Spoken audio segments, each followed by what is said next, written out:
Welcome, everyone, to the Circuit Gilles Villeneuve in Montreal. That is right, the ARL GT3 Trophy Series gets ready to take on the semi-permanent road course here up in the Great White North, and it is going to be a fantastic round to be able to see the home of the Canadian Grand Prix hosting these GT3 cars. My name is DJ Clark, joined here in the commentary booth by Andy Thompson with our director and producer Jamie Fluke behind the scenes.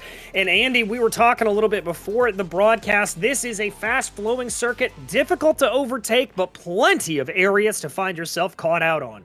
Yeah, welcome DJ, welcome viewers, and obviously a little bit later than usual, but yeah, what a track to come on. Really low down, really low wing settings will be set up on these cars, so expect some real fast racing and some unorthodox diving into corners. Like you say, very hard to pass in this Montreal track, so drivers are going to have to really try and send it to make sure they maximise the positions out on track, but there could be incidents as a result of that, which is going to be very entertaining to watch.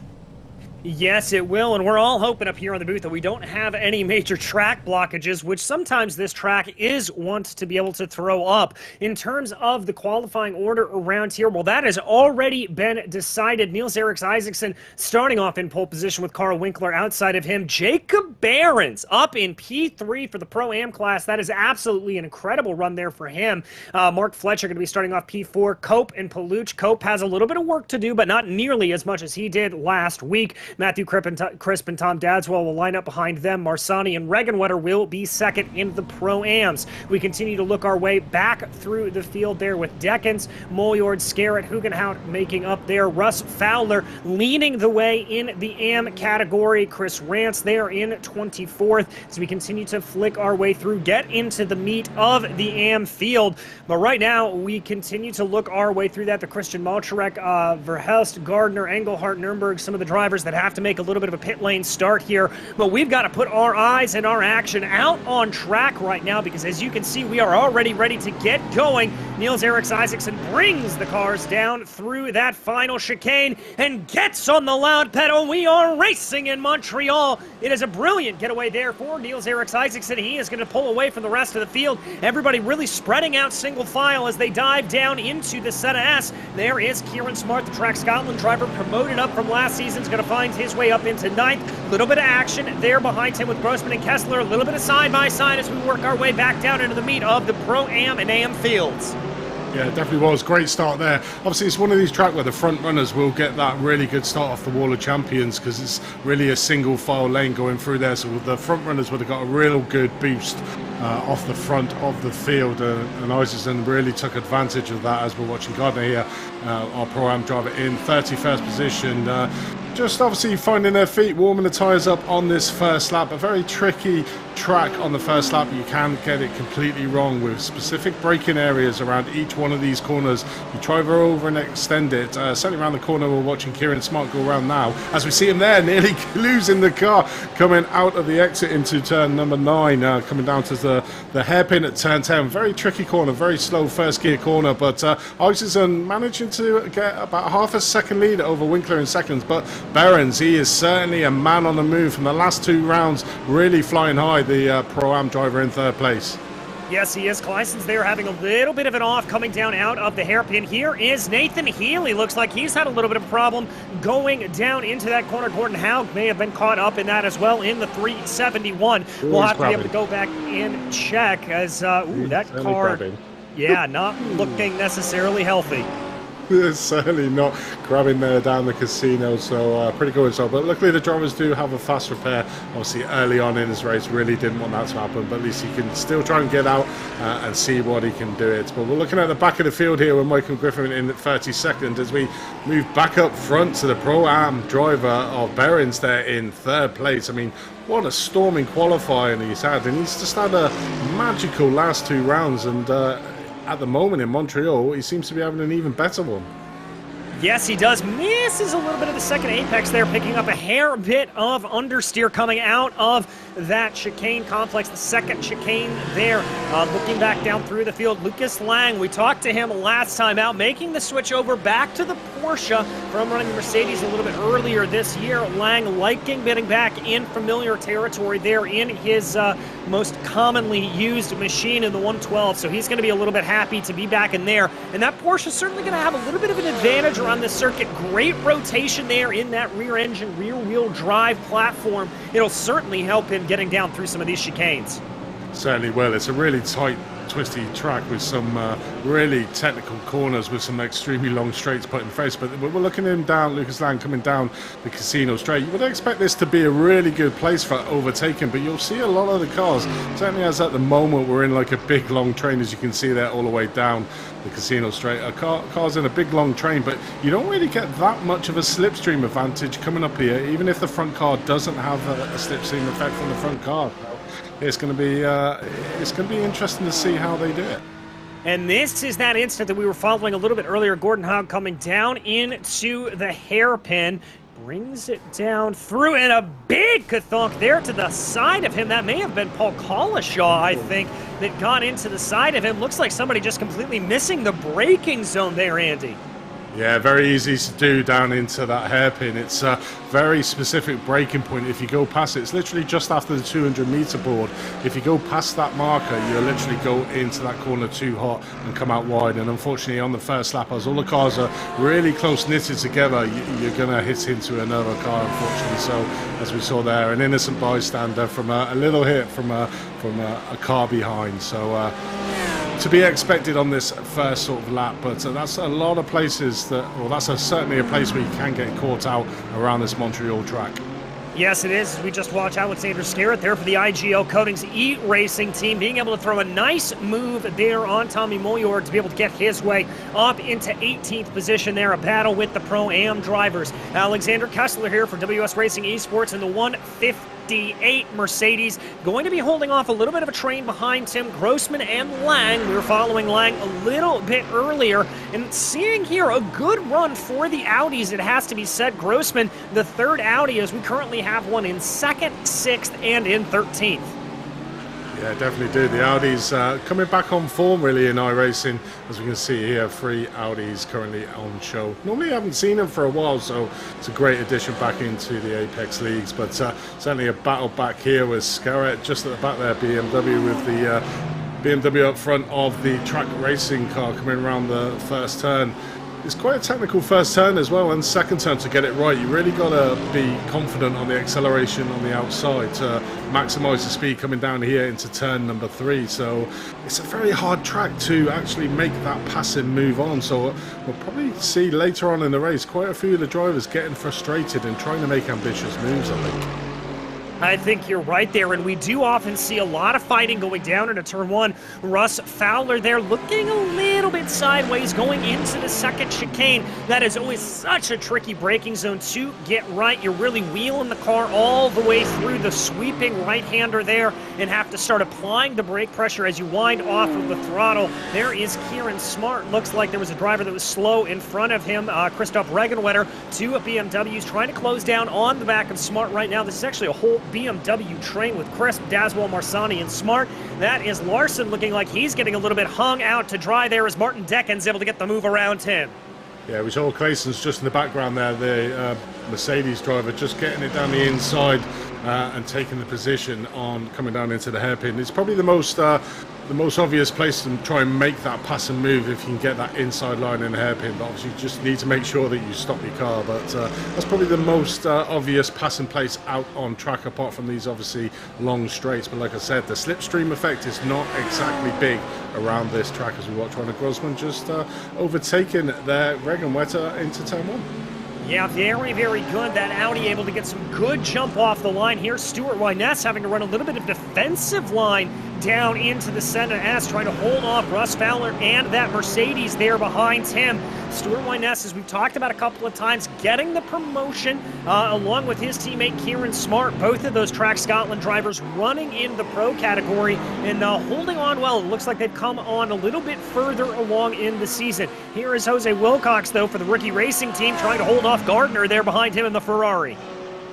Yeah, it certainly is. As they come up to the very tricky and technical turn number 6, it's really quite blind when you come into it, and you really got to be confident on your turning, trying to take some of that curb to open up the exit coming out of turn number 7 to try and maximise the speed around this straight down the Pont de Concord down here into turn number 8. But again, the braking area for that is the bridge before, as you saw, and if you go past that bridge, we'll probably find a few drivers later on when the tyre wear starts coming into effect, maybe taking that little bit of a slip road, which will come with a slowdown penalty, so we might see them a little bit later on in the race. Yeah, we very well might see that little bit of a battle up here ahead. Mercedes versus Mercedes. This is Kessler and Deckens. Deckens doing a good job trying to keep in touch there with Christoph Regenwetter up ahead of him. Little bit of elbows out there going down into the chicane before the Wall of Champions. And it looks like Deckens is going to be able to get his way forward just ahead of them. Lucas Lang closing down on Christoph Regenwetter. That is going to be for second in the Pro-Am category. Regenwetter is holding on to a little bit of side-by-side there behind. And that's going to be Kessler having to take the long way around, and he collects the Mercedes. Calamity there on the exit of the Senna S. Yeah, got hit into turn 1. Oh, he needs to stop. Kessler. Oh, we got two cars literally T-boned each other to try and get out on track. Lots of positions there. So we saw that going into the turn number 1, get slightly hit on the inside into turn number 1, gets pushed across the infield track and just goes across the infield, and unfortunately didn't really look at his relative and literally came out on track, and as you see here, bang, straight into the front of an oncoming another Mercedes, and then collects another, I think it's a BMW there that does it, so cause a little bit of carnage here coming around turn number 1. Really got to feel bad there for Martin Deckens. Just an absolutely hapless passenger there, as here is Kessler as he tries to be able to close his way back in, locked into a little bit of a battle here as he goes trying to close in on Griffin, and Kleisson's there up ahead of him. Kleisson's the other driver that ran into the side there of him. PJ, the hardport by Delta Sport driver. You can see all of the damage to the front end of that BMW. Yeah, definitely that Mercedes as well is looking at a little bit damaged as well. So I imagine Kessler will be coming into the pits on this lap to repair it. Other than that, he may try and eke it out to the round of pit stops to use his fast repair when he gets his fuel, but we'll lose a little bit of time there. But a little bit of an unfortunate incident, and certainly for Deckens, like you were saying, after an excellent pass on Kessler, coming up to the wall of champions, and then basically gets hit out on turn number 2. So bittersweet there, I think, for him. Yeah, I've got to agree with you there, as Stuart Wyness able to send a good move down into the Senna S on Tommy Molyord, being able to get that Track Scotland BMW up ahead there. Molyord trying not to lose a lot of positions here, as he now has the AM class leader in the form of Russ Fowler, closing down on his rear wing. Fowler carrying some good speed down through the right-handed sweeper, backs up a little bit coming down through the second chicanes, but I've got to say here, Fowler and that Mercedes as a whole looking very, very strong here today.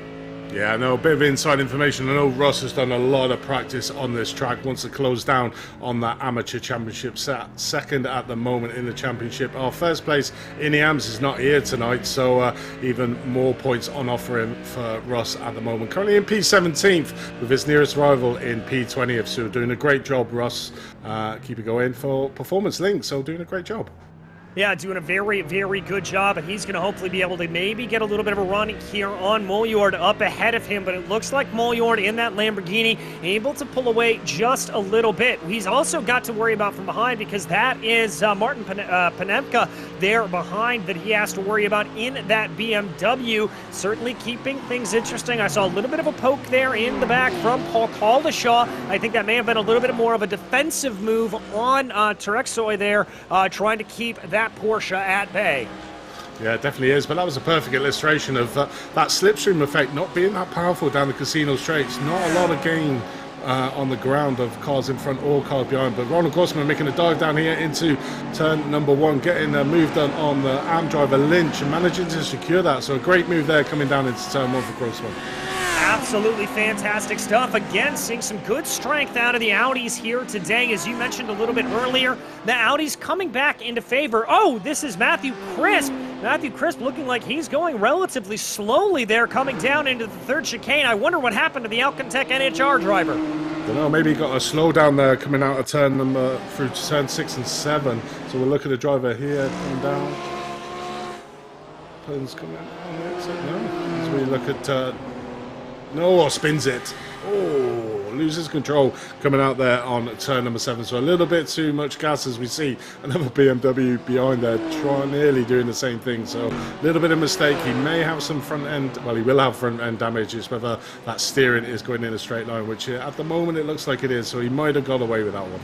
He might have gotten away with that, but a very, very scary moment there on the exit of the corner. Looks like both he and the Track Scotland driver there behind him catching a little bit of grass, and that's what sent them around. Grossman, meanwhile, continuing his charge up through the field to the best of his abilities, able to get by Cranley Schwa there. A good move, but Cranley Schwa looking a little bit aggressive there behind him, trying to think about a move. Not going to happen at all. A little bit more side by side there in the back as we race down into the Wall of Champions chicane. You can see there PJ Kleisens with that damage to the front of the BMW, not opting to take his faster pair quite yet. I think he is trying to do exactly what you mentioned here a little bit earlier, Andy, and wait to take that free repair until he comes down for his anticipated pit stop. Yeah, it definitely is. I mean, a slight bit of aero damage on the car due to the straights not having the effects that quite a few of the other tracks have. There's probably not too much of a time penalty for Cranley, but we'll see what he can do later on and see if his pace or see if he can hold the position it is. But we're joined back up here with Behrens still keeping that 3rd place in that Pro-Am category and 3rd overall, so doing a great job here. And it's like you said at the start, DJ, this track is especially hard to try and make that overtaking move, and this may be frustrating Thomas Cope, who, as you mentioned again, as we go to another replay. And it looks like here that Cope may have gotten a little bit lucky, as that is the 111 of Mark Fletcher getting the exit of the 3rd chicane just a little bit wrong, and that's going to set up a beautiful opportunity for Cope, able to work his way down through the left-handed sweeper there and get himself ahead. That will be +1 positions on the day. Up ahead, though, Behrens looks like he's under a little bit of an attack, as indeed we're going to go side by side with him and Winkler down into the corner.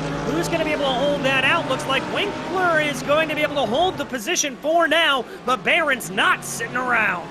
No, definitely not. Behrens putting Winkler under all sorts of pressure here, which is giving his teammate the opportunity to scamper away at the front. The lead is now 1.5 seconds, but Carl Winkler will be looking in his rear view mirrors because Behrens in that Mercedes is driving like a god at the moment in these last 3 rounds. So you know, I wouldn't put it past him to try and make the move on the pro driver in front. But certainly at the moment hitting well above his current class level.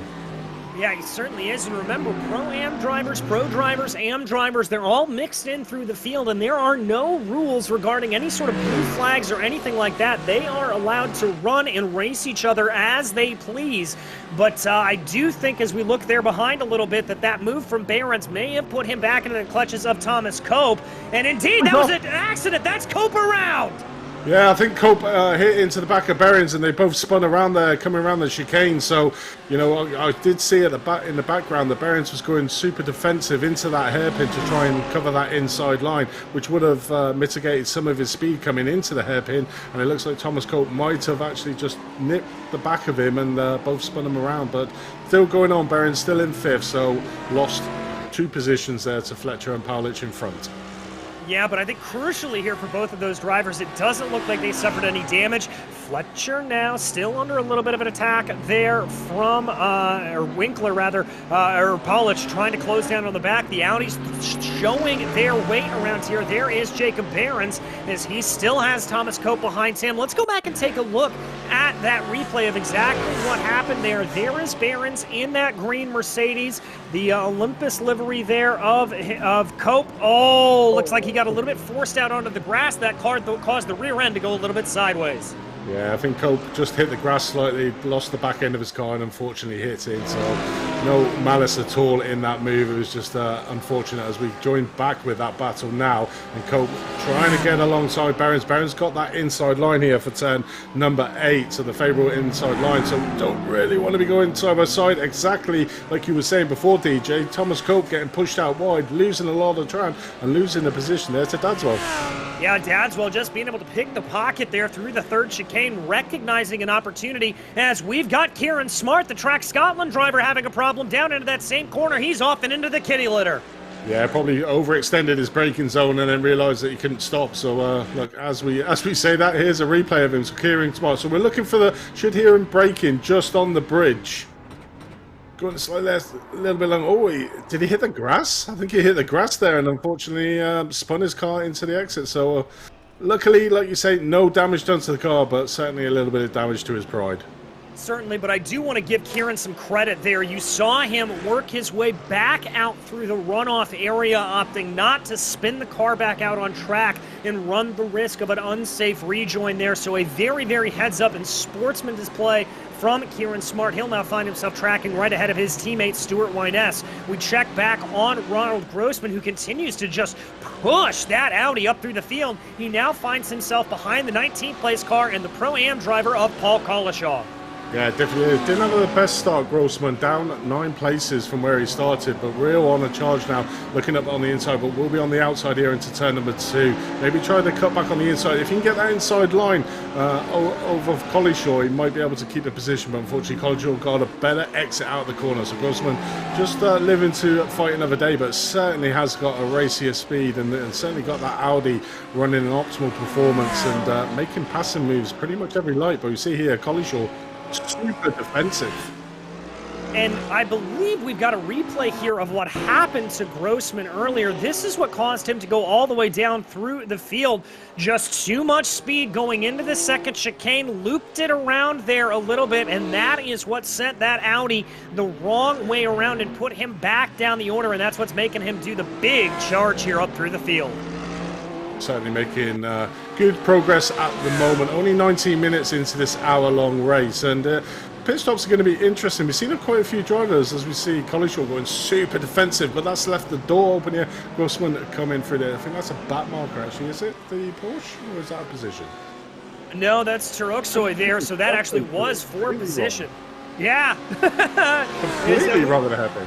Oh, we've got so many drivers coming around through here. It is a little bit hard to keep track, as there you see the Porsche maybe thinking about a little bit of a move to the inside, but he's going to back out of it. And yeah, good point about these pit stops, Andy. I think it's going to be very, very interesting to see what happens as we go back to check another replay here. This is Graham Lynch going down into the first chicane, catches a little bit of that inside curb and a hard lick into the barrier. Yeah, turn number 3 there. Very tricky corner if you get it wrong. I mean, you see a lot of the drivers when they come through turn number 2, they try and hit the curb and then take a lot of the exit, the inside curb there on turn number 4. And if you take too much, you can hit too much of that grass, and then that's exactly the consequences for doing that. So unfortunately, Graham Lynch there coming a little bit of cropper, but joining back up to the front. Niels Isaacson there getting a little bit of a gap to 2.1 seconds. Obviously has a back mark of the Ferrari now between him and Carl Winkler there in second place in the Audi, who has the BMW of Mark Fletcher all over the tail of him at the moment. So Owens and Cope, as you can see, just coming around the corner at the back, just losing a little bit of ground from that incident around the hairpin. Yeah, just losing a little bit, but if you don't want to lose any time in your own personal racing career, let me tell you to check out Virtual Racing School. Go ahead and improve your on-track performance with over 50-plus data packs for road and oval racing, setups, track guides, data analysis software, as well as one-on-one coaching. So make sure to be able to check that out. We continue to watch Niels-Erik Isaacson working his way around right here, checking back in the field a little bit more. Lucas Lang back in that Porsche trying to push his way forward. Yes, he's certainly not having the lot of the luck that he's had in the previous season, always up in the top 5. So, mate, like he said when he came in the interview last week, he hasn't got a lot of time to do a lot of the practice, hence why he changed from the Mercedes to the Porsche. He knows this Porsche inside and out, so doing quite well, obviously up there in 10th place, a little bit off track from Crisp in front of him in 9th, so a little bit of no man's land at the moment for Lang, but it's probably a nice position for him to be in at the moment, so he can just cut his own lines and try and optimize the speed. But as you see there, he's not holding back at all. No, he is really, really pushing that car, and he's got a big gap up in front of him. It's to the tune of about almost 7 seconds between him and Matthew Crisp. So I think he's definitely recognizing that it is go time. He does have to be a little bit careful. That Porsche does have the tendency to have the rear end hang out a little bit and break away. So if you over push in that car, it certainly can come back to bite you. But there you see just how much steering lock these drivers have to put in coming down into the hairpin. But Ford Lang able to get through it nice and easy and get back onto the loud pedal. Yeah, it certainly is. What is going to be interesting about this is when we do get into that round of pit stops, certainly if we got a big train of cars, because the pit entry is literally straight on from this turn. We're just about to watch Lucas Lang go in, and then there's a tight left followed by a right. So we could see a few cars coming a cropper, maybe getting some pit lane speeding penalties from the pit entry. And if you got cars like right behind each other, you could see a few incidents going into that pit lane. You certainly could, as we check here on Brandon Sabone, one of the drivers who was forced to take a pit lane start here today due to some penalties accrued earlier on in this championship. Tabone currently holding on to 25th place right now, but he does have the driver of Christian Engelhardt behind him in that Lamborghini, trying to close in a little bit right now, but not all that close as they run. It looks like Tabone's going to have a little bit of breathing room, but that Lambo closing up under braking going through the center S. Yeah, you would expect that with the Lambo. It's really good on braking and corner exit speed. They're always notoriously good, the Lamborghini, so you would expect it to be quite good around the track. Same with the Porsche, really, but I think the favourable car from our Jamie Flug, our production, I was saying that the Mercedes being an all-round car is actually very good on the corners as well. That's why we're seeing quite a few of the Mercedes doing well as we currently watch. Russ Fowler leading out the amateur field, and he's leading out by 4 places at the moment, so we'll get a good points haul, will Russ Fowler from Performance Link Esports. So he's doing a great job at the moment, just needs to keep it there, because I think the last couple of rounds he's been involved in a few incidents that's really put pay to his races. Yeah, it certainly has. As there we see Martin Panevka trying to get a little bit of a move around the outside there of the hairpin. That doesn't always work out. It is a very, very flat corner there through there, so not a lot of camber that you're able to use to your advantage. But Panevka trying to hold in line here, see if the straight line speed of the BMW is going to be able to pull anything out. Thinking about a look down there to the inside going into the final chicane, but he's not going to do it. Both drivers taking big clobbers of the curb there. You got to be a little bit careful when you do that. You take too much of that curb going down through the final chicane, and it will end you into the apropos named Wall of Champions. Yeah, as we see Martin Carver there doing a bit of light flashing. I'm not the biggest fan of it. I mean, certainly if someone's behind me trying to flash the lights, fighting for positions, you make it even more harder for him to pass, not trying to make him an easy pass, you know. You're fighting for positions out on track, and if you're a faster car, then yeah, okay, but yeah, I'm not in favour. I know it's a hotly debated subject, the flashing of the lights. It certainly is, and no matter whether you are here in the digital world or in real life, it is always one of those topics of conversation that comes up. We check back in, though, on PJ Clysons as he tries to be able to pull his way up forward. Remember, suffering that damage earlier on here. I've got to think, though, that PJ is going to be one of the first drivers to peel off down pit lane, try to get some of the front of that car healed up, as it were. Yeah, exactly that. I think you'll probably find a lot of the damaged cars we're looking at the earliest opportunity to be able to do. As we look at Graham Lynch again, it looks like he's been involved some, coming down to the hairpin, trying to get that defensive line. Oh, I think he's just gone too far. Yep, he went too deep into that corner. Classic mistake, just overshot it. Luckily, didn't involve any other car, but certainly went overextended himself into that hairpin. Couldn't get that Ferrari stopped. Yeah, and you could almost hear and feel those front tires screaming out in agony as they locked up down into that corner. PJ Clysons, though, here continuing to try to work his way up ahead. That is Jose Wilcox directly up ahead of him in that rookie racing Lamborghini. Good lines there coming out of the final chicane and past the Wall of Champions. Clysons looking for a little bit of a move. We check back in here, though, in the battle for the top 5. Jacob Behrens, your top Pro-Am driver, still holding off Thomas Cope and doing a fantastic job keeping that Olympus Esports driver behind him.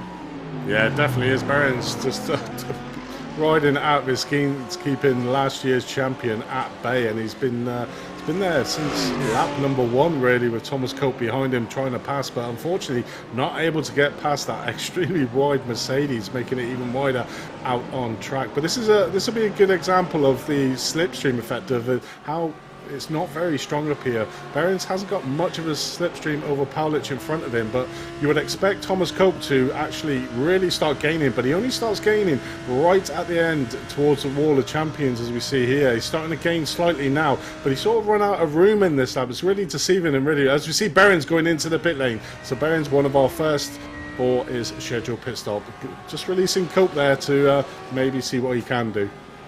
Yes, he is, and that's going to be a bit of a relief there, I've got to think, for Thomas Cope, as he's able to get his way forward.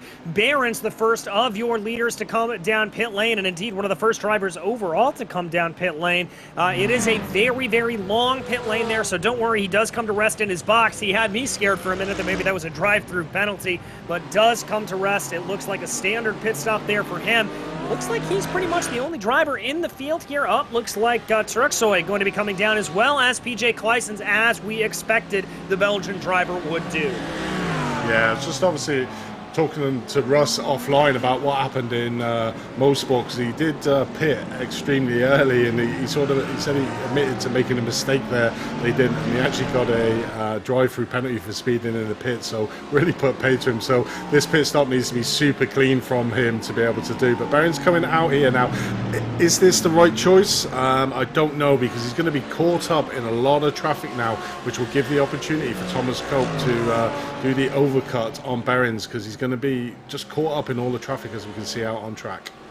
Yeah, he is, and that is going to be one of the give and takes that you have to do on an early peel late reveal here, is that you come down pit lane and you can find yourself sort of muddled up in some of those slower runners. Watching this little battle here with Paulich, Paulich and Fletcher, Winkler up ahead of them in that sister Audi, none of them opting to come down pit lane. I think these leaders are going to try to eke this out as long as possible, potentially, and avoid any of that problematic traffic that they could see on pit exit. Yeah, definitely that. I think they'll go to as far as they possibly can to limit where they're going to come back out on track, to make sure that they don't get caught up like Behrens is. You can just see he's just in a wall of cars at the moment. Brandon Tabone there in a 21st position may be able to push along with Behrens now to get away. But look, Behrens coming down the inside here into the wall of champions. It's going to be side by side. No, Tabone just backs off slightly, because it's, as Jamie said earlier on in the race, it's not advisable to go 2 by 2 into the wall of champions. No, it certainly is. It is going 2 by 2 down into that final chicane off the lead zone, a one-way ticket to the Wall of Champions. We do have some more pitters here. It looks like Scarrett, Rance, and Engelhart all coming down pit lane. So as we tick about 20 seconds away from the halfway point in this race, more and more drivers opting to make their pit stops, with the majority of the field still opting to stay out. This is going to be good news here, though, for Jacob Behrens. He does have a little bit of clear track in front of him, about 2 to 3 seconds up to Cranley Schwa, and that's going to give him a little bit of chance to just stretch his legs and push ahead without the hindrance of any slower cars. Yeah, but the time might have already been lost for him to stay in front of Thomas Cope, but only after the round of pit stops will we understand that. As we ride on board with Martin Pencava there in 15th place, who has Grossman behind him. Grossman's really making a push at the moment, as we saw earlier on, had a little bit of an incident coming down into turns 8 and 9, which really put pay to the start of his race. But since then has been on a certain charge. He is only 4 places now down from where he started. He was around about 12 places down, so really cutting through the field and putting pay to what we're saying, where this is a hard track to pass. He seems to be making it quite easy at the moment. Yes, he is, and I want to give him credit. You saw that alternate line that he took going down through the hairpin, trying to take a little bit of a later apex. As there goes Pencava coming down pit lane, so that's going to free up Grossman to be able to move his way forward. But I like that alternate line that he tried to take down into the hairpin. That really shows you that Grossman knows he's got speed and is just trying to work his way forward as much as possible, trying to find any advantage that he can out on track. Yeah, so as we watch Russ Fowler just in front of Paul Collishaw, still our AM leader at the moment. He's got Cranley Swash there in 18th place just behind him. So Russ probably, like we said, taking it right to the maximum before he has to make that pit stop. So I would expect if a lot of the cars are doing that, we should see a big mass entry into the pit lane and a mass exit from the pit exit. So that'll be quite entertaining if that happens. Yeah, really interesting to see how that's going to play out. I think we could have a couple of battles starting to form up on the exit of pit lane, but we check you back in on the battle for the podium positions right now. Winkler going to be coming down pit lane in the Audi there. Your second place driver is the latest, and Thomas Cope going to be coming down as well. We'll have to keep an eye out for where he is going to come out in regard to currently 19th place Jacob Behrens. Remember, those two very close in the battle as they came down into the pits.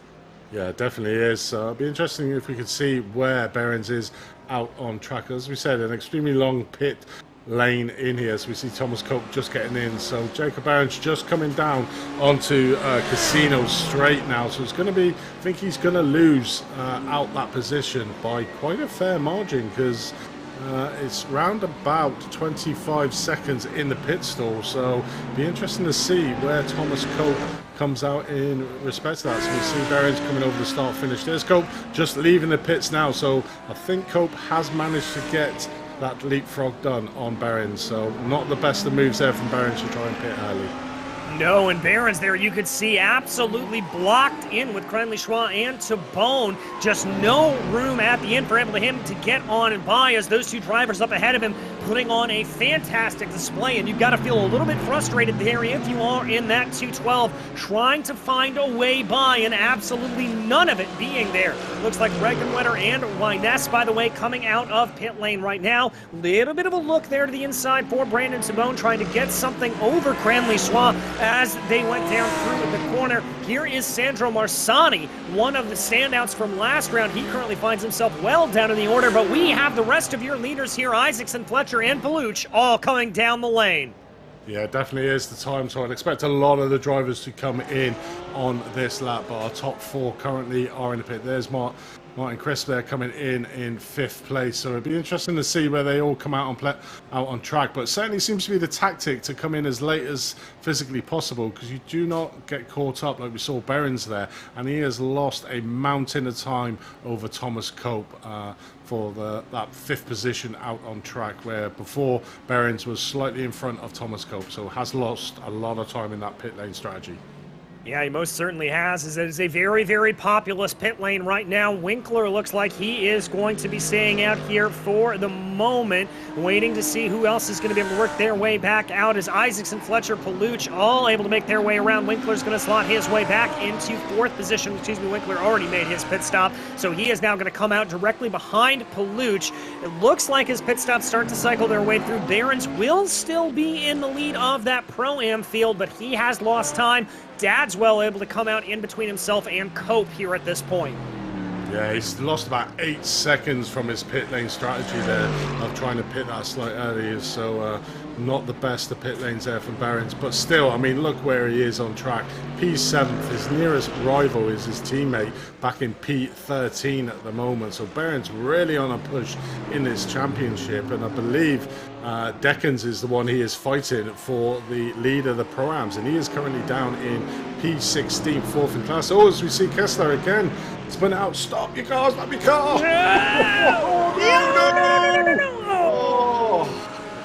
And that, ladies and gentlemen, is why you hold your brakes when you have a little bit of an incident. One of the Porsches there getting collected by Kessler. You can see him just trying to find an area to back up in, and I do not envy any of those drivers behind. That was Taruxoy who got caught out in it. Oh, up and over onto his lid, and that is no doubt day done and dusted there for the Porsche driver. Certainly is, and just an unfortunate mistake. That's obviously why you look at your relative to see where you are. He did have an opportunity to do an Austin-powered but see what happened to why he actually spun. So coming around at turn number 2, did he just get on the power a little bit too early to try and overtake? No, he hit a little bit of net code maybe could possibly going on there with the Lamborghini on the exit. Just put down the power to try and get past, but not the best of rejoins certainly there for Alexander Kessler, who's put paid to one of the amateur who was doing really well. He was in second place overall in the AM, so a little bit of bad luck there for Turok, which promotes Christian Engelhardt to third place at the moment.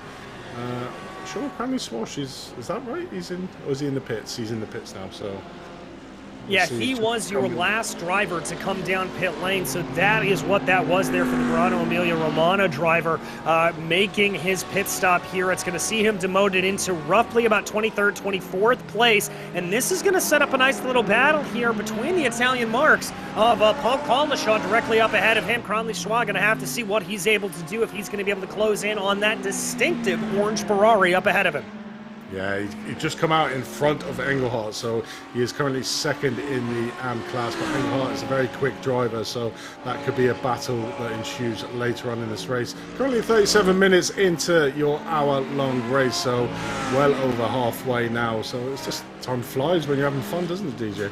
Yeah, it certainly does. And as we've got a little bit of a break in the action here, want to give a shout out to another two of our sponsors. First and foremost, SDK Gaming, and a virtual live HUD to iRacing that shows timing towers, enhanced relative boxes, mini maps, fuel calculators, and more. Stream to Twitch with the most complete overlay on iRacing, or broadcast your league and series. SDK Gaming syncs your commentary team's cameras. You can focus on drivers and overlays with your broadcasters and adjust your team strategy on the fly with the most accurate timing software available on iRacing. Also want to give a big shout out to Apex Racing Academy with over 29 data packs, setups, track guides, weekly coaching sessions, and more. And if that wasn't enough for you, it integrates seamlessly with virtual racing school software, so it'll be able to get you there and it will make you faster out on track. We check back in on some of the action out on track right now. Kieran Smart trying to work his way by Alexander Scarrett there. Track Scotland versus IGO Coatings E-Racing,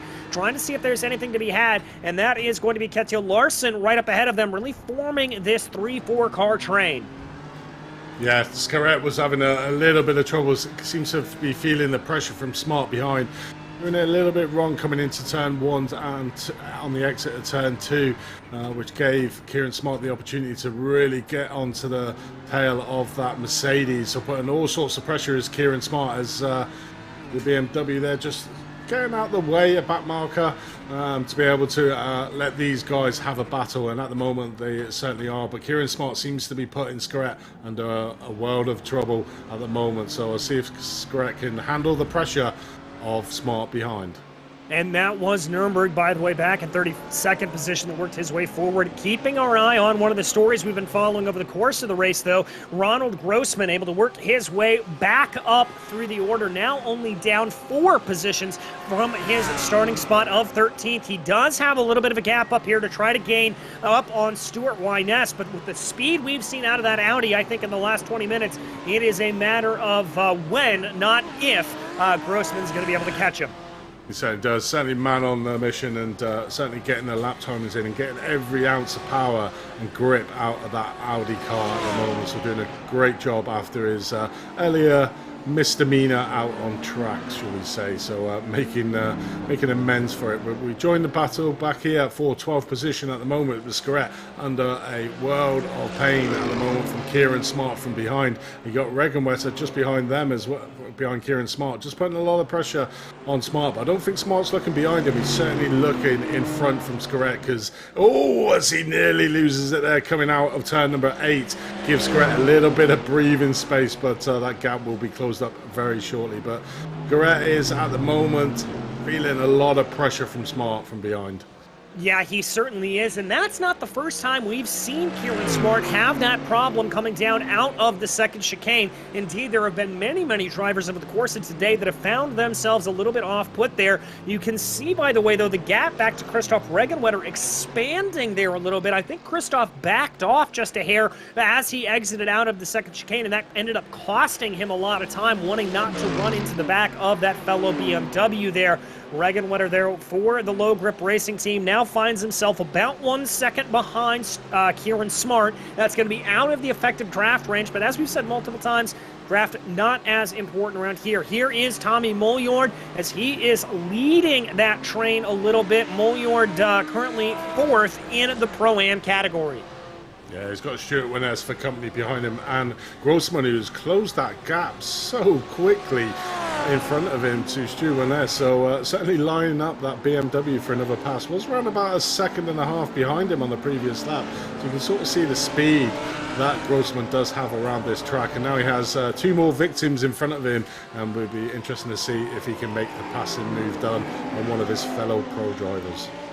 Yeah, we're going to have to see how that plays out here in the final 20 or so minutes left to go in this race. We said Grossman was going to be able to make that catch, and indeed he is, all over the back of that track. Scotland driver, and I think that's going to put a lot of pressure here on Stuart Wyness to try to get his way by Tommy Molyord. See if he's able to get a little bit of a push. See if he's able to push himself forward as much as possible.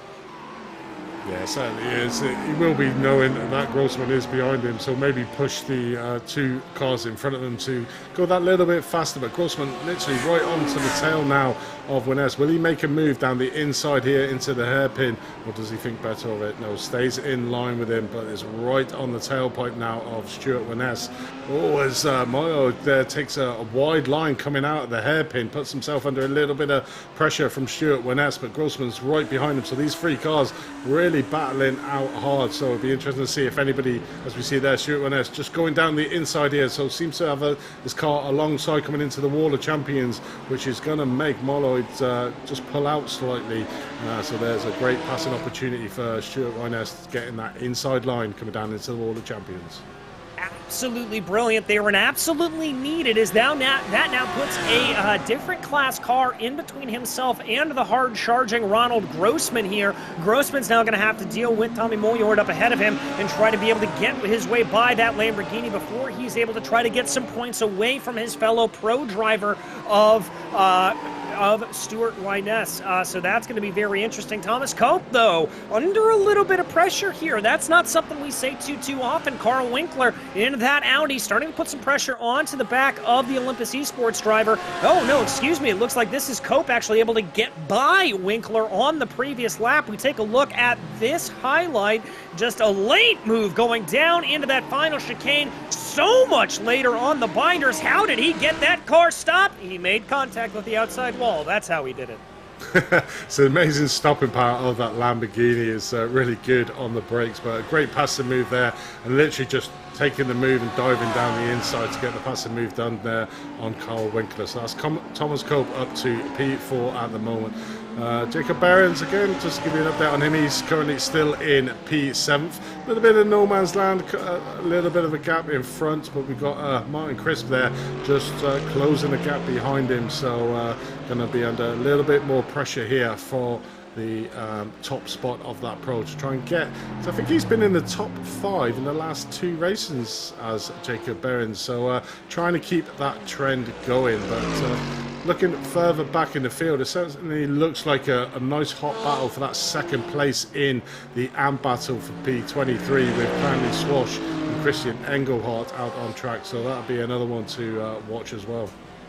Yes, it will, and there is that battle on your screen. 2 Lamborghinis absolutely duking it out here. Engelhardt thinking about a little bit of a move down into the set S, but a defensive line there from Cranley Schwash holding that out. That looks like Lynch coming out there behind them. That was an unscheduled stop there for him. Not sure what happened, but he's going to find himself a lapped car now behind these 2. Looks like Engelhardt lost a little bit of time there going through the first sector. I wonder if that was a little bit of focusing on Lynch that may have potentially put him offline ever so slightly.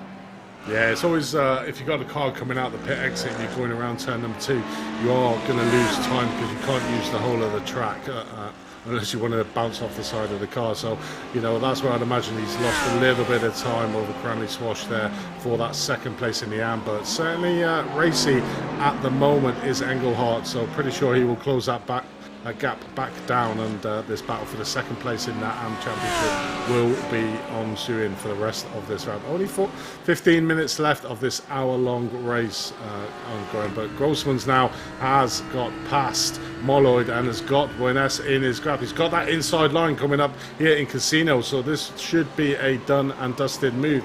Yes, as you see there, Stuart Wyness just backing out, and he backed out quite a lot, give Grossman loads of room coming through that Wall of Champions, and Grossman's managed to just get about half a second lead now on these 2, but he's certainly on the charge. Yeah, certainly is on a charge here, and I think that was a little bit of discretion, proving the better part of valor for Stuart Wyness, recognizing that attack. Here we go for that battle for P2 back in the AM category, though. Cantley Swash maybe thinking about a little bit of a move down to the inside of Paul Collishaw. Is that going to slow him down a little bit? Collishaw is going to have the preferred line, and here comes Engelhardt thinking about a little bit of a move.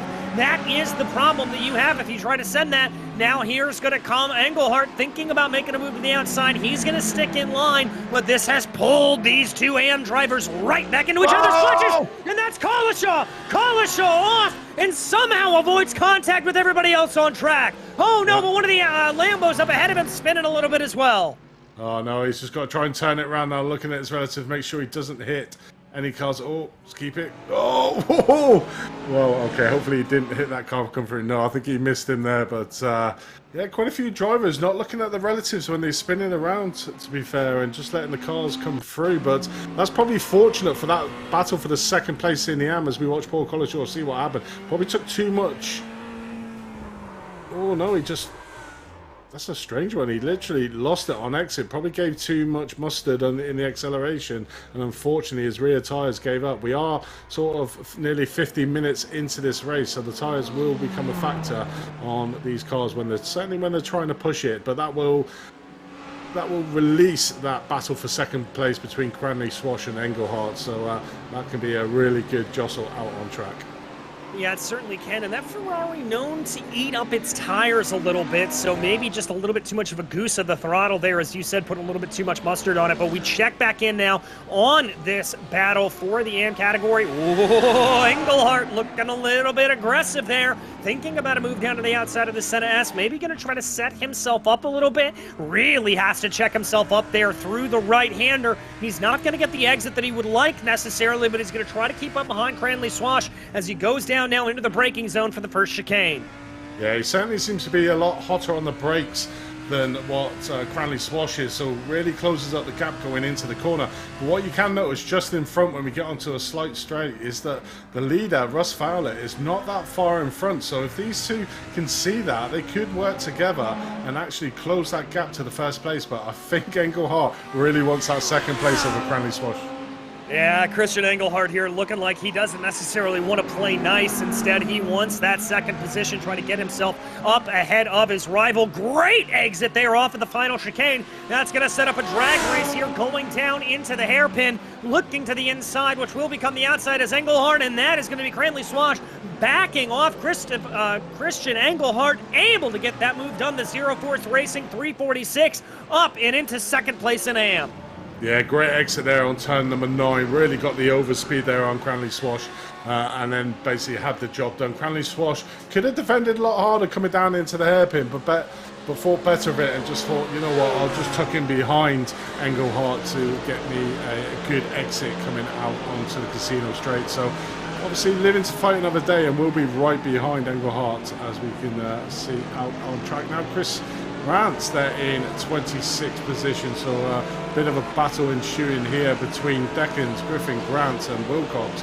All these four cars fighting over 24th position, but not the best of day for Deckens, our current leader in the Pro-Am. He will be losing a mountain of points over his rival, Behrens, who's currently up in P7. Yeah, he certainly will, and as we really cross over the line here into the halfway point of this season, that could hurt him. We check back on a replay here for Christoph Regenwetter, the low grip racing team driver, coming down now into that final chicane. Missed the braking zone completely and totally, and takes a little bit of a sojourn off through the grass there. No damage on that car, but certainly a little bit of a bruised ego. Yeah, so that, as you see the Lamborghini at the back there. I think that's Wilcox getting it slightly wrong. Yeah, Josie Wilcox getting it slightly wrong coming out of turn number 8 and hitting the wall. Luckily not causing too much damage to his car, but we look for the battle back up here for second place between Powlich and Fletcher at the moment. A real hot battle going on as we see Isaacson sort of off in the distance, 4.4 seconds out in the lead. So certainly the battle at the moment is for second place at the top end of the field. Yes, it is. As we go back to check out a replay here, this is Mike Paluch, maybe sending a little bit of a move there on the 111 as they go, trying to see what he's able to get. This is what really set everything off. big late dive onto the binders. Was he able to keep that thing off the wall? No, he was not. A side-by-side battle there between him and Fletcher going down across the start-finish line, and that's going to see Paluch able to take that lead, and that's really what precipitated this battle that we see right now. Yeah, it definitely was. Carbon copy of Thomas Cope's pass there, literally just coming down and getting onto the brake slightly later, just clipping the wall of champions, but probably take that for the position gain overall. But a really great move out on track for Carl Winkler. Yes, it was, and there... Oh, and Winkler touches the grass on the outside of the second chicane, and that is going to be a hard lick into the outside wall. Gets the car turned around, waiting here for Marsani and Lucas Lang to maybe be able to get up and by him. Oh, my goodness. Winkler having a bad day, and it going very, very rough there for the number 103. Yeah, certainly not coming in for that fast repair, deciding there's only 8 minutes left of this race, so hopefully not too much damage or steering damage. Certainly a lot of outside damage on that front right of that car. You can literally see the whole wheel as it's from the front row, so you can probably see the tyre wear on that tyre at the moment, but terrible there for Carl Winkler, who was fighting up the front, but that has promoted Behrens, Chris and Dadswell there up a position. So Behrens currently made up a position now to P6 out on track, but does have Chris behind him for a lot of pressure into the closing stages of this race. Yes, he does, and we are in those closing stages of the race here. Only about 7.5 minutes left to go. We focus on a nice little battle we have here a little bit farther back in the field. Tommy Mollard right now trying to hold off Martin Pencava, seeing if there's anything to be had there for those cars. We jump back to check out a replay here. This is Christoph Regenwetter. Let's watch and see what happens to the BMW driver going down into the final chicane. Oh, a little bit of argy-bargy there with the Lamborghini. That was, yeah, oncoming through. Literally, probably lost his bucket. So that's the second braking marker he's missed, as we saw him go off track there earlier on down in turn number 8 and get this completely wrong coming down the wall of champions. Unfortunately, collecting somebody through there as well, but he did go back to the pits. Not sure why he did that, unless he decided that he made that much of a howl of a mistake. He didn't deserve the positions he got, so went back to the pits. But coming on board with Tommy Molloyd here in P18th, our third place in the Pro-Am category. He's got Pencava behind him in P19 for a little bit of company, but a lot of these Pro-Am drivers hitting well above their weight and mixing it up with the pros, which is always great to see. Yeah, really and truly, and that's sort of been one of the stories over the course of this season, is these Pro-Am drivers really mixing it up there and getting their way forward. Another one of them currently second in class right now, Alexander Scarrett. They're running just ahead of Kieran Smart. Smart, one of the drivers who was actually promoted at the end of last season, taking a good run in the championship last time out, and so now this is going to set up a little bit of a battle between the German marks right now, Scarrett and Smart, trying to see who's going to be able to come out on top, Pro-Am versus Pro. Yeah, it definitely is. I'm just looking further back in the field, and that amateur battle is really heating up now, with Russ Fowler getting caught by Christian Engelhardt. So there's only a 2-second gap between Fowler and Engelhardt, and Cranley Swash is only a second behind Engelhardt. So it's really going to be a fanatic last 6 minutes of this race. Russ Fowler just needs to keep his head. He's been at the lead of this race for the entirety of this race, so he doesn't run or lose it, but you can sort of see the gap that he had when we were watching him last. But you can see Christian Engelhardt just behind the BMW, behind Russ Fowler at the moment, so certainly closing that gap. And I think not battling with Cranley Swash is really helped him put the hammer down and to close that gap to Russ Fowler, so it's going to be an interesting one. Yes, it is. As we jump back to check out the replay here, I think this is a problem with Alexander Scarrett going down into the hairpin. Kieran Smart there behind him. Oh, just carries a little bit too much speed through him. That's going to send that Mercedes for a nice little loop-de-loop. He's able to get back onto the loud pedal and only lose one position to Kieran Smart, but that is going to be just enough to deflate that ego a little bit and see him now running in 13th. Yeah, just losing that one position. He had that much of a gap, but he does have the ever-charging Grossman behind him, who will give him a little bit more of a pickup as we watch Brandon Tabone, seeing if he's going to make a move on Stuart Werness coming down into turn 1. Doesn't thinks better of it, but it's tucked right under the rear bumper of that BMW car in front. So we'll possibly be looking at an opportunity for a passing move here somewhere, maybe slightly down into turn number 8, but it's very hard in the first sector of this track to make a passing move. So just needs to see himself nicely tucked under the rear bumper. Oh, as he tries a little cheeky move into turn number 6 there, but not quite getting it done. So he's certainly letting Winess know that he's behind him, that's for sure.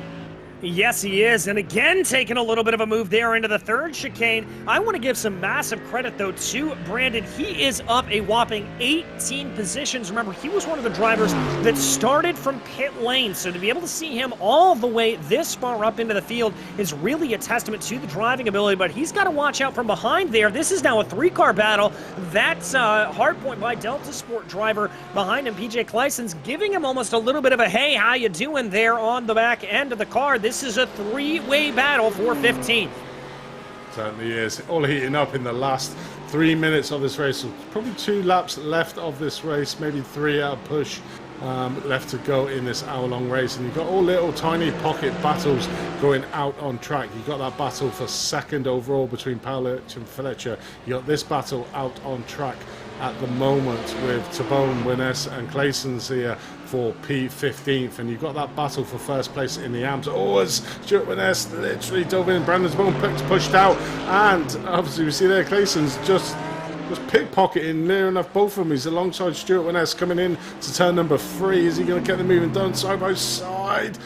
Oh, as Brendan Tabone is going to take back the position. All these 3 are going hammer and tongue. Oh, no! Contact! Big contact there! And all 3 of the drivers taken out as it looks like Tabone going to be facing the wrong way there. Both of the BMWs coming into it, and Tabone trying to reverse his way out as far as possible there, but my goodness gracious, that couldn't have gone any worse for those 3. I couldn't see the BMW Clayson's actually retiring back to the pit, so obviously excessive damage there. But Ben Carver was just like thinking, how do I get past here? Look, he's just like, where do I go? And he literally had to go onto the grass to pass him. But we see Clayson's here, literally a lot of damage on that BMW, deciding not to carry on, which is really unfortunate considering we're into the last 3 minutes of this race. Certainly all happening here at Montreal.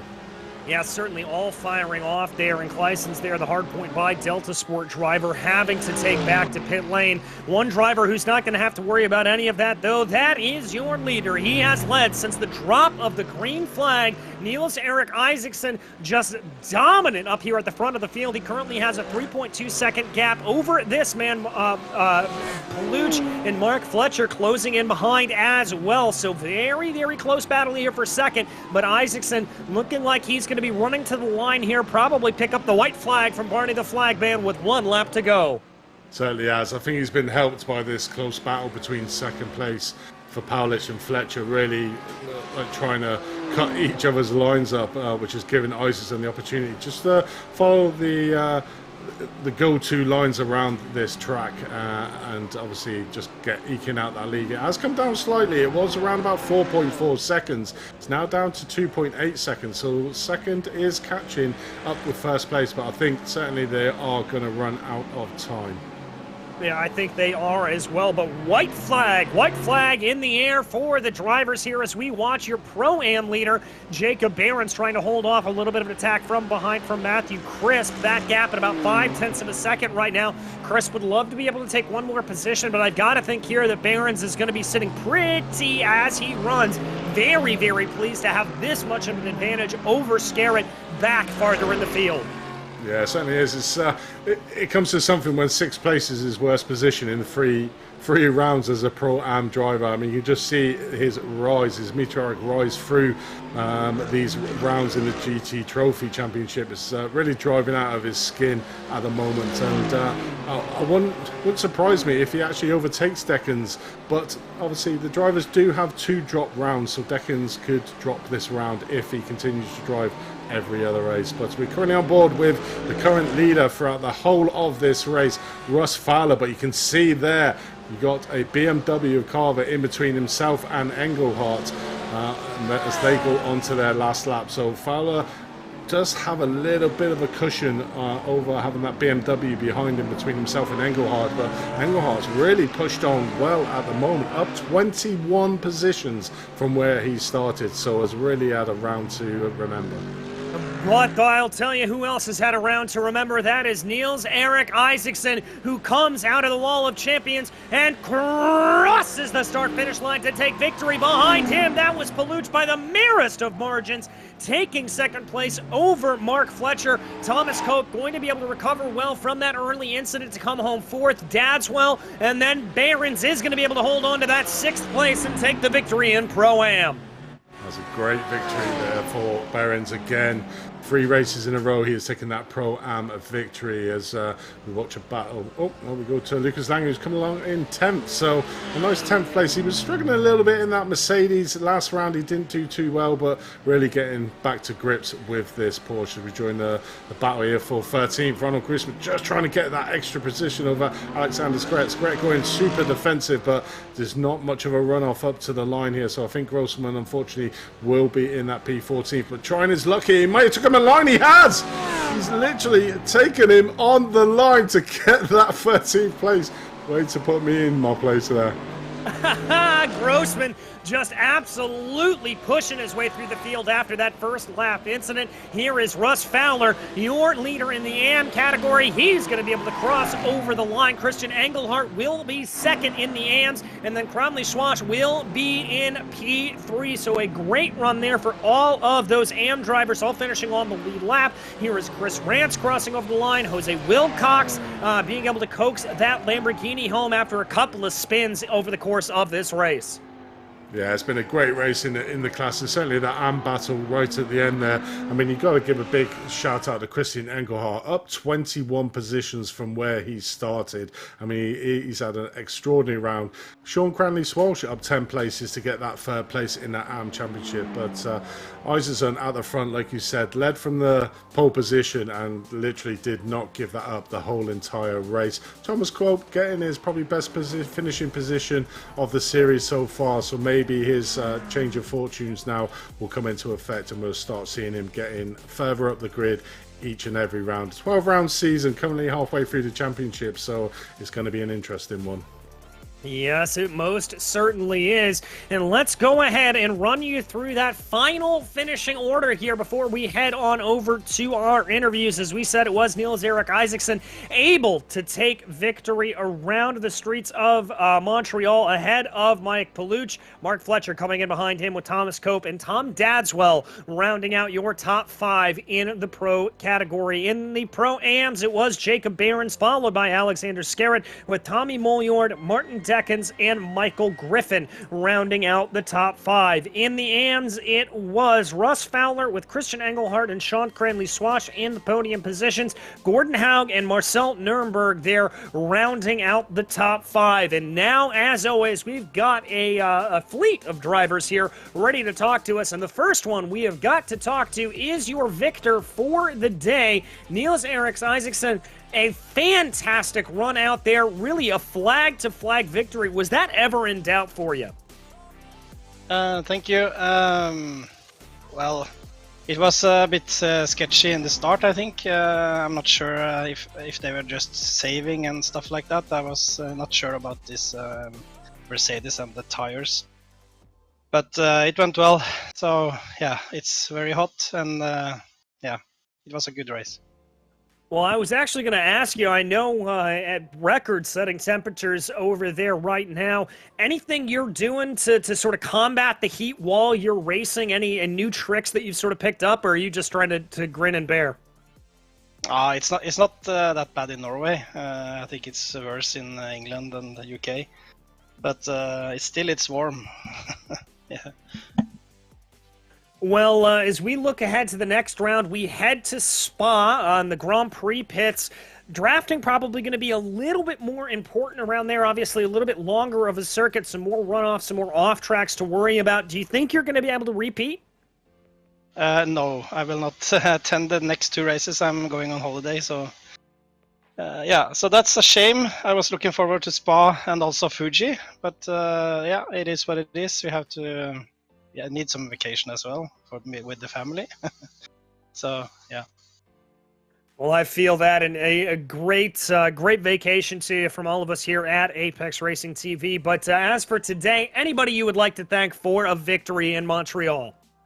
Yes, of course, our sponsor, Sande Trafikkskole and IGL Coatings, my team. I think Jakob did very well today as well. So the team championship looking good, and also to you guys for a good show. Thank you. Well, I got to tell you, when you put on action like that, it is pretty easy to be able to put on a good show. So, Niels, thank you so much, and congratulations once again. Thank you. All right, that was your victor out there, Niels Eric Isaacson and Andy Thompson. We've got, looks like, Russ Fowler ready to talk to you. Welcome, Russ, to the comms box. A great drive there. Obviously, led for the AMs pretty much the whole of that race. But you certainly put under a little bit of pressure at the end. How was that race for you? Yeah, hi Andy. Yeah, last 5 or 6 laps were a bit hairy. I was getting a bit touchy. I could see the guys closing me up, but held it together. So absolutely chuffed to get a class win at last. So yeah, buzzing, but also very hot. It is, and I can vouch for that. Being in the UK is extremely hot, and obviously I do know that you do use a VR headset, so that must have been exceptionally warm underneath that VR headset. Yeah, I've got quite a good sort of face attachment that kind of seals around the skin, so the sweat from my hair was just kind of going around it and not in it. I think somebody on the chat gave the analogy of it's a bit like snorkeling when you get a bit of water in your visor swilling around in there. But luckily I didn't get that, so it wasn't too bad. I do want to talk about it. Obviously, I'm going to bring you up. Obviously, most sport, you didn't have the best of pit lane start. Were you conscious about your pit lane and when you pitted during this race? Yeah, that's the type of mistake you only make once, right? so as you know, I opted for an early pit stop, but I think it was far too early for a start. I ended up speeding in the pit lane, so got a kind of stop-go penalty.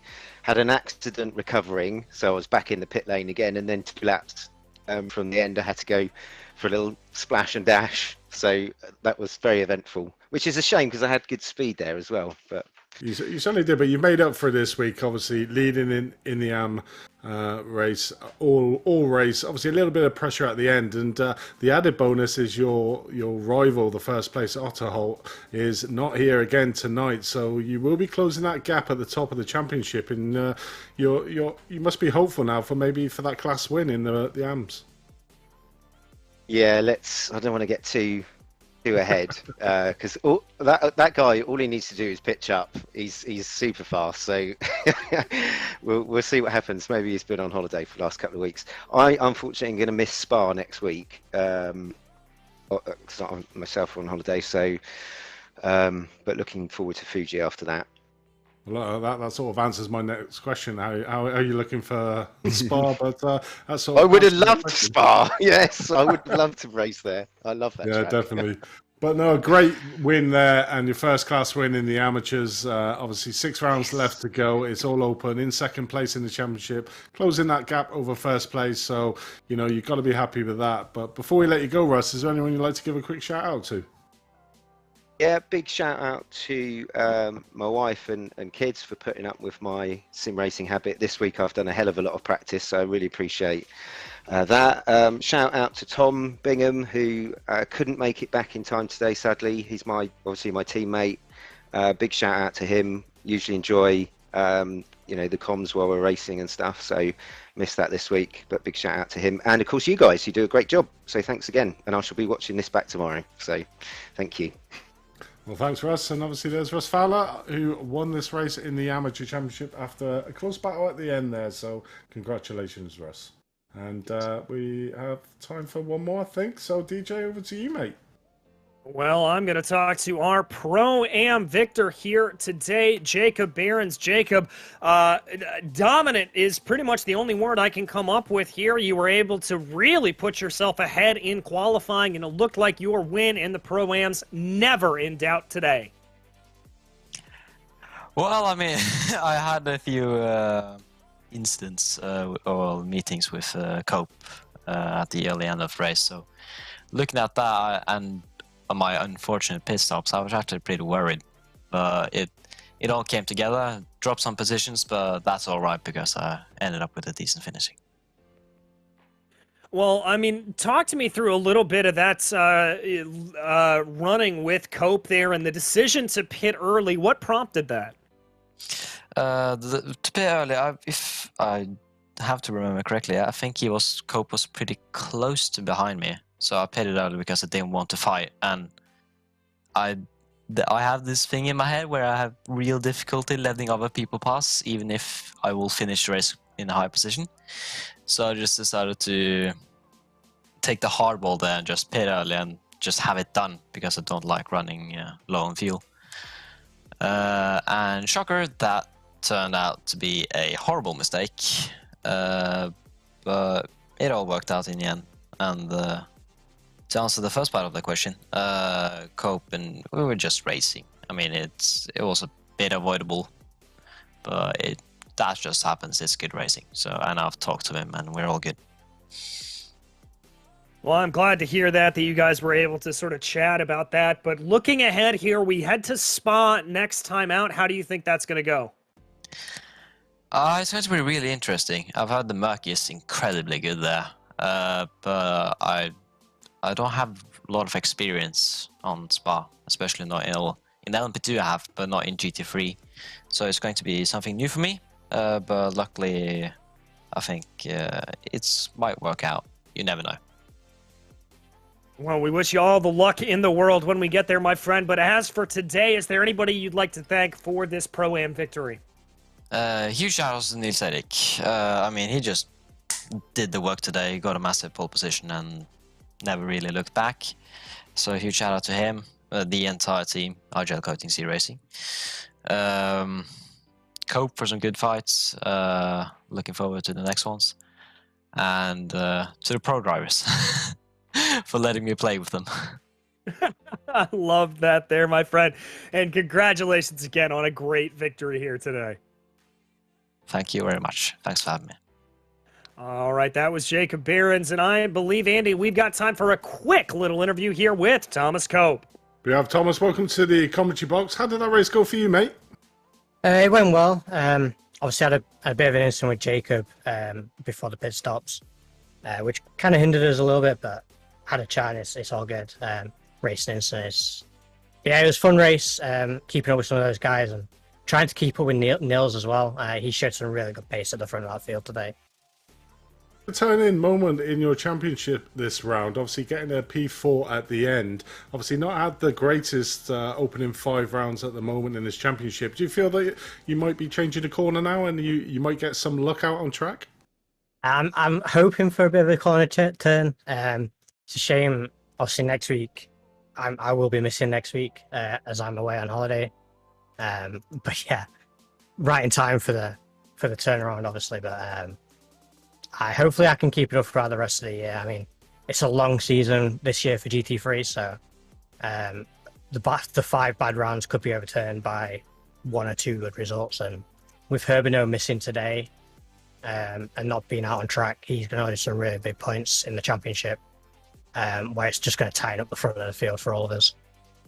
It certainly is. I don't think you're alone there. With everyone seems to be off work next week and going on holiday, so we'll see what Spa brings us. But before we let you go, Thomas, is there anyone you'd like to give a shout out to?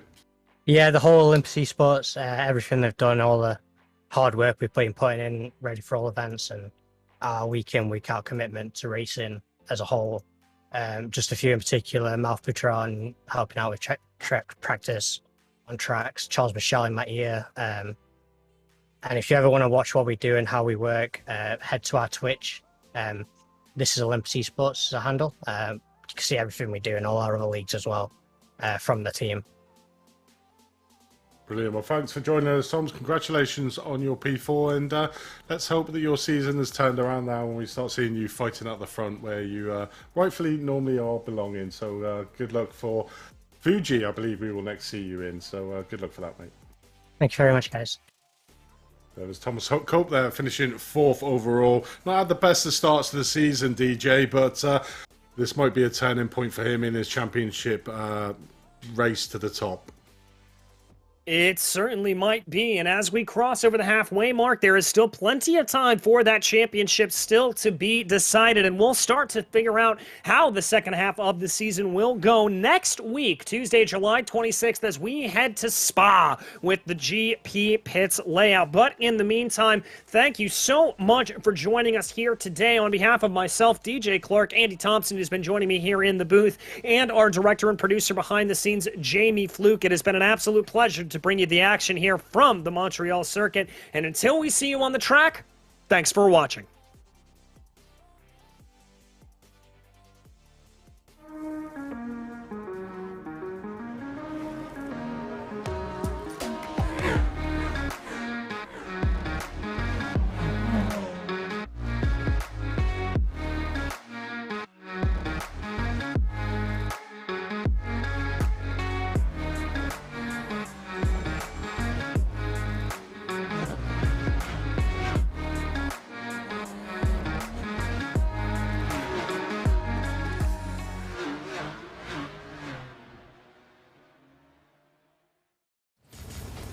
Are you struggling for consistency in your sim racing? Does your iRating look like a roller coaster? If so, we have good news for you. The way to get more consistent is to first understand what you're doing differently than the professionals. And VRS is the answer. With our competitive subscription, you will have the telemetry, setups, tutorials, and everything else you need to fully analyze your driving. Our data packs and the ability to compare your driving with the best in the world will show you exactly where to adjust your inputs, change your driving line, and shave seconds off of your lap times. And our powerful and precise Direct Force Pro wheelbase and precision pedals are being used by some of the world's best drivers. All these champions agree that VRS hardware is not just the best on the market, it's also priced well below the competition. So if you're looking to upgrade to direct drive and the best pedals in sim racing, VRS is your answer. If you want to get better, get faster,